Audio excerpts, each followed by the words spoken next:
ఇలాంటి కేసులు కూడా ఉంటాయా? ఇలా కూడా అరెస్టులు చేయొచ్చా? 27వ తారీఖు ఉండేటటువంటి నోటీస్ ఉంటుంది, 26న అరెస్ట్ చేస్తారు, సంబేపల్లి పోలీస్ స్టేషన్ అంటారు, తీసుకెళ్లేది ఓబులవారిపల్లి పోలీస్ స్టేషన్కి. అసలు ఏముంది ఇందులో అని పరిశీలిస్తే జోగినేని మణి అనేటటువంటి వ్యక్తి 24వ తారీఖున మొన్న 24వ తారీఖున ఒక కంప్లైంట్ ఇచ్చారు ఓబులవారిపల్లి పోలీస్ స్టేషన్లో. ఏమిచ్చారు మీకు ఒక 2-3 లైన్స్ చదివి వినిపిస్తాను, మీకు క్లియర్గా అర్థమవుతుంది. 2015లో టెంపర్ అనే సినిమా వచ్చింది. అందులో ఒక మంచి పాత్రను పోషించారు పోసాని కృష్ణమురళి గారు. అందుకాను ఆయనకి నంది అవార్డు వచ్చింది. ఈ నంది అవార్డు ఎప్పుడు ఇచ్చారు? 2015 సంవత్సరానికి కాను 2017లో ఇచ్చారు. దానిని ఆయన తిరస్కరించారు. ఇప్పుడు తిరస్కరించిన సందర్భంగా ఆయన కొన్ని కామెంట్స్ చేశారు ఈ నంది అవార్డు జ్యూరీ మెంబర్స్ పైన, అలాగే సినీ ఇండస్ట్రీ పైన ఆయన కొన్ని కామెంట్స్ చేశాడు. ఆ కామెంట్స్ని ఈ మణి అనేటటువంటి వ్యక్తి చూశారు. జోగినేని మణి అనేటటువంటి వ్యక్తి 24వ తారీఖున మొన్న ఫిబ్రవరి 24న చూశారు. అంతకుముందు కూడా చూస్తూ ఉన్నారేమో. 2017లో చేసిన కామెంట్స్ అంటే దాదాపు 8 ఏళ్ళు అయింది.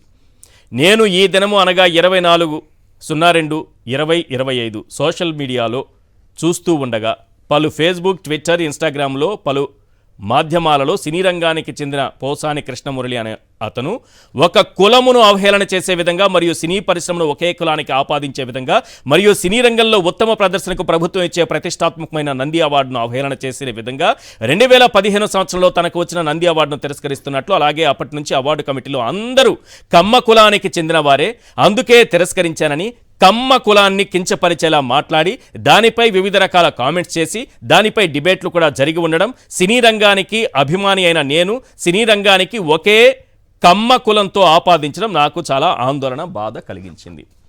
సో ఇంకా చాలా ఉంది, అవంతా తర్వాత చూద్దాము. సో పై విధమైన వ్యాఖ్యలు ఇటువంటి అభిమానుల బాధకు గురయ్యే విధంగా మరియు మనోభావాలు దెబ్బతీసే వ్యాఖ్యలు చేసిన పోసాని కృష్ణమురళి పైన మరియు పై విధంగా కుట్రపూరితంగా వ్యవహరిస్తున్న వారిపై తగు చర్యలు తీసుకోవాలి. ఇప్పుడు ఆయన 2017లో అవార్డు తిరస్కరిస్తూ మాట్లాడినటువంటి మాటలకు సంబంధించి ఆ రోజు నేను ఇలా మాట్లాడానని 2023 ఏప్రిల్లో నేను నంది అవార్డు తిరస్కరించాను 2017లో అని 2023 ఏప్రిల్ 7న ఒక ప్రెస్ మీట్లో ఆయన చెప్పారు. ఆ రోజు నేను ఇలా వ్యాఖ్యానించానని చెప్పారు. అది సోషల్ మీడియాలో తిరుగుతోందంట. అది సోషల్ మీడియాలో తిరగడం నా మనోభావాన్ని దెబ్బతీసింది. ఒకే కులానికి సినిమా ఇండస్ట్రీని ఆపాదిస్తూ ఆయన చేసిన వ్యాఖ్యలు నా మనోభావాన్ని దెబ్బతీశాయి కాబట్టి ఆయన పైన కేసు పెడుతున్నానంటే ఇమ్మీడియట్గా 111 సెక్షన్ 111 బిఎన్ఎస్ సెక్షన్ 111 ఏంటంటే ఆర్గనైజ్డ్ క్రైమ్ అన్నమాట, వ్యవస్థీకృత నేరం. అంటే ఒక ప్లాన్డ్ ఆర్గనైజ్డ్గా చేయడం, కొందరు కుట్రపూరితంగా చేయటం. అసలు ఈ సెక్షన్ పెట్టడానికి లేదు. దీనిపైన న్యాయవాదులు, ప్రముఖులు వాళ్ళు మాట్లాడతారు. అవన్నీ కూడా ఇటువంటి పెట్టచ్చా లేదనేది వారు మాట్లాడతారు. ఇది విషయం. అసలు ఎవరి మణి? జోగినేని మణి. అసలు 24న ఆయన కేసు పెట్టడం ఏంటి? 26న అరెస్టు జరిగిపోవడం ఏంటి? మనోభావం దెబ్బతినడం ఏంటి? 2017లో సినీ ఇండస్ట్రీ గురించి మాట్లాడితే ఇప్పుడు మనోభావం దెబ్బతినడం ఏంటి? ఆల్రెడీ పోసాని కృష్ణమురళి గారి పైన అనేక పోలీస్ స్టేషన్లో పదుల సంఖ్యలో కేసులు కూడా నమోదై ఉన్నాయి. ఆయన అసలు పూర్తిగా రాజకీయాల నుంచి తప్పుకుంటున్నానని కూడా ప్రకటించారు.